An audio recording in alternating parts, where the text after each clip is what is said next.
10 de mayo de 1940, 4:37 am. En docenas de aeródromos alemanes desde el Rin hasta el Mar del Norte, el amanecer amanece frío y despejado. El aire huele a combustible de aviación y rocío primaveral. Cientos de pilotos de la Luftwaffe, algunos apenas con edad para afeitarse, suben a sus cabinas con la confianza de quienes se creen invencibles. Messerschmitts, Heinkels, Stukas. Fila tras fila, con los motores rugiendo al encenderse en una ensordecedora sinfonía de potencia mecánica. Esta es la mañana en que el mundo aprenderá a temer la superioridad aérea alemana. Este es el momento en que la Blitzkrieg de Hitler alza el vuelo. Pero esto no es el día D. Esto no es la batalla de Inglaterra.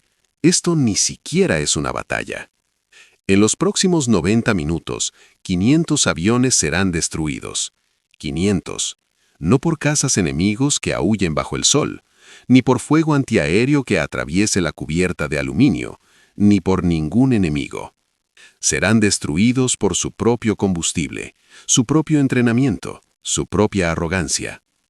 Los aviones darán volteretas por las pistas en bolas de fuego naranja, entrarán en pérdida en el aire y se precipitarán hacia los bosques. Chocarán entre sí en el caos, esparciendo metal retorcido sobre la campiña alemana. Los pilotos que se despidieron con un beso de sus esposas esa mañana nunca volverán a casa.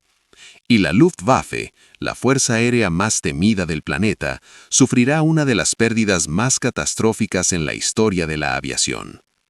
Nunca vieron al enemigo, porque el enemigo eran ellos. Esta es la historia que no enseñan en la clase de historia. Para entender cómo una fuerza aérea se autodestruye, es necesario comprender en qué se había convertido la Luftwaffe para 1940. No era una simple rama militar más, era un arma de guerra psicológica, un símbolo de la supremacía tecnológica nazi, la mano dura del Blitzkrieg. Cuando los bombarderos de la Luftwaffe aparecieron sobre Varsovia en septiembre de 1939, el mundo observó con horror cómo una ciudad moderna quedaba reducida a escombros en cuestión de días. La velocidad era sin precedentes, la precisión aterradora. La fuerza aérea polaca fue aniquilada antes de que pudiera siquiera despegar. 27 días, eso fue todo lo que se necesitó para conquistar una nación entera. La doctrina era simple, brutal y efectiva. Abrumar al enemigo con velocidad y número. Golpear rápido, golpear con fuerza, avanzar. El riguroso entrenamiento de pilotos produjo aviadores intrépidos que volaban como si fueran a prueba de balas. La expansión implacable implicaba la formación de nuevos escuadrones cada mes. El mensaje de Berlín era claro. La cantidad y la velocidad podían superar cualquier obstáculo. Y durante un tiempo funcionó de maravilla. Pero lo que el mundo vio y lo que la gente de adentro supo fueron dos cosas muy diferentes. Tras los noticieros de propaganda y los desfiles de la victoria, se abrían grietas en los cimientos. Los programas de entrenamiento que antes duraban 18 meses se redujeron a 8. Protocolos de seguridad se desestimaron como inconvenientes que ralentizaban la producción. Pilotos veteranos, hombres que habían sobrevivido a España y Polonia, comenzaron a presentar informes sobre inconsistencias en el combustible, sobre fallos de motor durante vuelos rutinarios y sobre equipos de mantenimiento tan desbordados que firmaban aviones que no habían inspeccionado adecuadamente. Sus advertencias no surtieron efecto. El alto mando tenía una guerra que ganar y un Führer al que impresionar. Los resultados importaban. La preocupación era para los cobardes. Y así la máquina siguió expandiéndose, cada vez más rápido, incluso mientras los ingenieros que la construían murmuraban entre sí que algo tenía que ceder. A principios de 1940, las ambiciones de Hitler habían superado la realidad. La invasión de Francia y los Países Bajos, Fall-Gelb, requería una superioridad aérea absoluta desde el primer día. El Führer exigía más pilotos, más aviones, más misiones. La Luftwaffe tenía 6 meses para duplicar su fuerza operativa. La infraestructura se derrumbó bajo el peso. Las escuelas de formación diseñadas para 200 estudiantes se atiborraban de 500. Los instructores de vuelo que antes dedicaban semanas a los fundamentos, ahora tenían días. Los nuevos pilotos se graduaban con 60 horas de vuelo, la mitad de lo que recibían sus predecesores. Algunos nunca habían practicado procedimientos de emergencia, otros apenas habían volado en formación. Eran niños que jugaban a disfrazarse con chaquetas de cuero y cruces de hierro, enviados a pilotar máquinas que podían matarlos en un instante de distracción. Mientras tanto, la producción de combustible no podía satisfacer la demanda. Las refinerías recortaban gastos, acelerando el control de calidad de los lotes. Se filtraban impurezas, agua, sedimentos, inconsistencias químicas que podían obstruir los carburadores o dañar las bujías en pleno vuelo. Los equipos de mantenimiento lo sabían. Encontraron residuos en los tanques de combustible, vieron motores con problemas durante las comprobaciones previas al vuelo, presentaron informes, se les dijo que lo hicieran funcionar. Los comandantes de campo previeron el peligro. El Oberst Werner Molders, ya un as condecorado, advirtió al alto mando que la calidad de los pilotos se deterioraba rápidamente. Los oficiales de ingeniería documentaron la contaminación del combustible en boletines técnicos que permanecían sin leer sobre los escritorios de Berlín. Los líderes de escuadrón solicitaron más tiempo de entrenamiento, mejores programas de mantenimiento y garantía de calidad en los envíos de combustible. Toda advertencia fue ignorada. El alto mando vivía en un mundo donde los resultados importaban y los problemas eran excusas. Si admitías tu debilidad, serías reemplazado por alguien que comprendía lo que exigía el Reich. La cultura era tóxica, de arriba a abajo. Resultados por encima de la seguridad, velocidad por encima de la competencia, obediencia por encima de la experiencia. Había mucho en juego. Si la Luftwaffe fracasaba, la Blitzkrieg fracasaba. Si la Blitzkrieg fracasaba, Alemania perdía la guerra antes del verano. Así que la maquinaria seguía acelerando hacia el desastre, y quienes lo vieron venir aprendieron a callarse. El mayor general Albert Kesselring se encontraba en la sala de operaciones del cuartel general de la Luftflotte 2, observando cómo se acercaba la hora H. Había desestimado los informes de combustible 3 días antes. Preocupaciones logísticas las había llamado. Ahora, con miles de aviones listos para lanzar la mayor operación aérea coordinada de la historia, la duda no era una opción. En la pista de vuelo de Colonia Ostheim, el Oberfeldwebel Hans Richter pasó la mano por el tubo de combustible de un Heinkel HE-111, sintiendo una ligera arenilla que no debería estar allí. El residuo llevaba semanas apareciendo, un sedimento fino que obstruía los filtros y contaminaba los inyectores. Lo reportó. Nada cambió. Miró al piloto que subía a bordo, un chico llamado Müller que había graduado del entrenamiento hacía 5 semanas, y sintió un nudo en el estómago.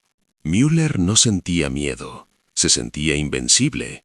22 años, la cruz de hierro ya prometía, y el mundo entero estaba a punto de ver cómo Alemania reescribía las reglas de la guerra. Se abrochó el cinturón, repasó su lista de verificación con la precisión mecánica de quien lo había hecho exactamente 17 veces antes y esperó la señal. 4:35 AM. Bengalas verdes se arquearon sobre docenas de aeródromos. Los motores rugieron al encenderse. Un sonido como un trueno resonando por todo el Reich. Miles de ellos, todos a la vez. Y luego empezó el chisporroteo. Al principio aislado. Un motor tosiendo en Düsseldorf, otro fallo de encendido en Münster. Los pilotos tocaron los indicadores, ajustaron los controles de la mezcla, avisaron por radio al personal de tierra. Probablemente nada, aire frío matutino. Luego más, motores luchando por alcanzar la potencia de despegue, las RPM fluctuando descontroladamente. Aviones que deberían haber despegado se arrastraron por las pistas, apenas ganando altitud. El Heinkel de Müller se estremeció cuando el motor de estribor perdió potencia a 60 metros del suelo. Luchó contra los controles y sintió que la aeronave guiñaba violentamente. Detrás de él, otro piloto, demasiado cerca, demasiado inexperto para reaccionar, frenó bruscamente para evitar la colisión. Su motor, que ya funcionaba con dificultad, se apagó por completo. El primer accidente ocurrió a las 4:41 am. Un Messerschmitt Bf-109 dio una voltereta por la pista en Heber, salpicando combustible y chirriando aluminio. Luego otro en Schiphol. 3 más en Venlo, colisionando en el aire mientras los pilotos entraban en pánico en el espacio aéreo saturado. A las 5:55, las radios eran un caos. Llamadas de socorro se superponían, personal de tierra gritaba instrucciones contradictorias, comandantes exigían informes de situación que nadie podía responder. Los aviones caían del cielo como juguetes rotos. Algunos explotaron al impactar, formando bolas de fuego anaranjadas que elevaban una humareda negra hacia el amanecer. Otros simplemente se desplomaron, esparciendo los restos por tierras de cultivo francesas, pueblos holandeses y bosques alemanes. En 90 minutos, 500 aviones habían desaparecido. Más de semanas enteras de combate sobre Polonia. La Luftwaffe se desangraba en sus propias armas y la invasión apenas había comenzado. La investigación que siguió tuvo menos como objetivo encontrar la verdad y más como objetivo proteger reputaciones. Los hallazgos técnicos fueron contundentes. Las muestras de combustible mostraron niveles de contaminación que nunca debieron haber salido de las refinerías, contenido de agua, sedimentos e inconsistencias químicas que causaron la formación de hielo en el carburador y la contaminación de los inyectores. Los motores que podrían haber solucionado un problema no pudieron solucionar 3 simultáneamente. Si a esto se suman pilotos con 60 horas de vuelo que nunca se habían entrenado para emergencias de avería de motor, el resultado fue una catástrofe inminente. Luego estaba el espacio aéreo. Miles de aviones despegaban simultáneamente desde aeródromos abarrotados, con rutas de vuelo que se superponían como cuerdas enredadas. Cuando los motores empezaron a fallar, pequeñas averías se convertían en colisiones. Pilotos inexpertos entraban en pánico. Algunos se paralizaban en los controles, otros sobrecorregían y se estrellaban en el suelo. Los pocos veteranos que podrían haber salvado sus aviones estaban dispersos entre escuadrones de niños que no sabían cómo. Pero la causa más profunda no fue mecánica, fue la podredumbre institucional. Un sistema que priorizaba la velocidad sobre la seguridad había garantizado este resultado. Una cultura donde cuestionar órdenes significaba un suicidio profesional había silenciado a quienes lo previeron. La propaganda había reemplazado la realidad tan completamente que el alto mando se creía de verdad su propia mitología, que la ingeniería alemana era impecable, que el entrenamiento de la Luftwaffe producía superhombres, que las advertencias eran mentiras derrotistas. El informe oficial, publicado semanas después, atribuyó el accidente a un error del piloto y a las condiciones meteorológicas adversas. Mala suerte. Trágico pero inevitable en el caos de la guerra. Lo que el informe no mencionó, los informes de calidad del combustible archivados e ignorados, los atajos de entrenamiento documentados y descartados, los equipos de mantenimiento a los que se les ordenó autorizar aeronaves que sabían que no estaban en condiciones de volar. Los pilotos veteranos que cuestionaron la narrativa oficial fueron reasignados a trabajos de oficina. Los ingenieros que exigieron rendición de cuentas fueron transferidos a estaciones meteorológicas remotas. El mensaje era claro: callaos o uníos a ellos. La Luftwaffe preferiría proteger su mito que aprender de sus muertos. Y esa decisión los perseguiría durante el resto de la guerra.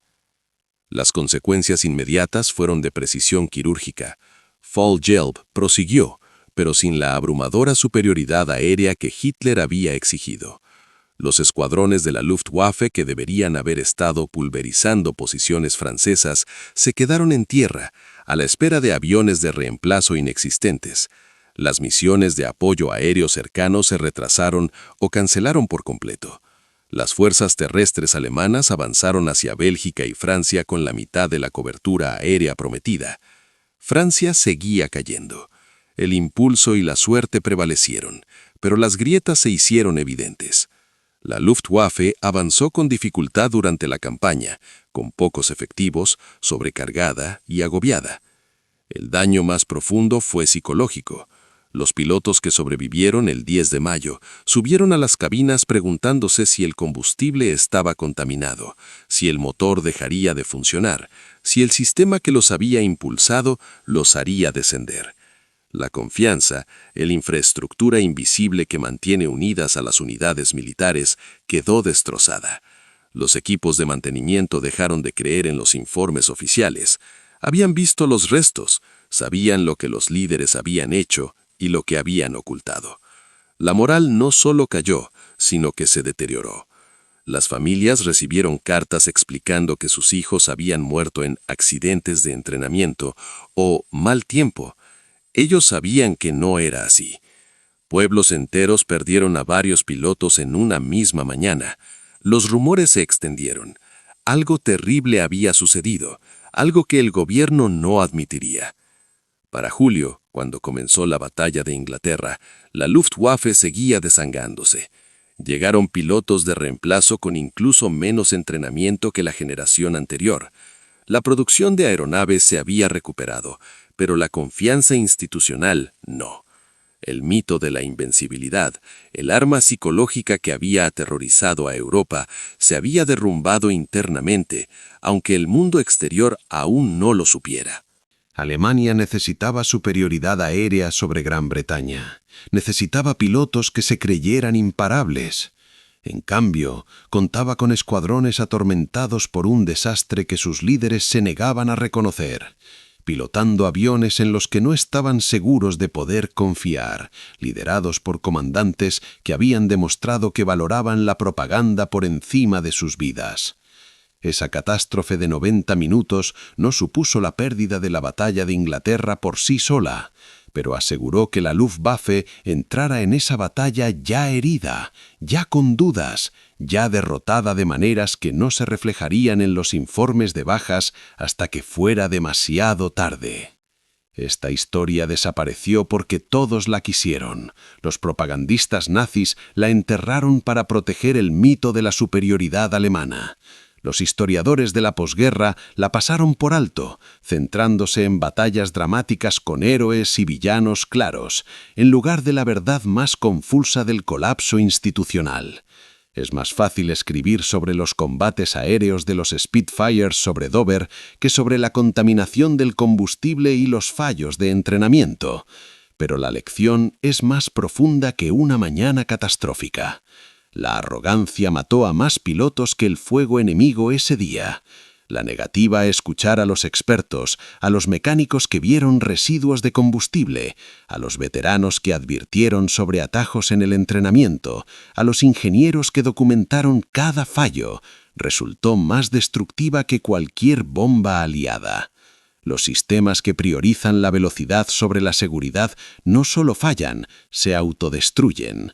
La Luftwaffe se envolvió en el mito de la eficiencia mientras la máquina se pudría por dentro, y cuando la gente finalmente alzó la voz, fue silenciada por una cultura que no podía admitir errores sin admitir debilidades. La historia sigue enseñando esta lección.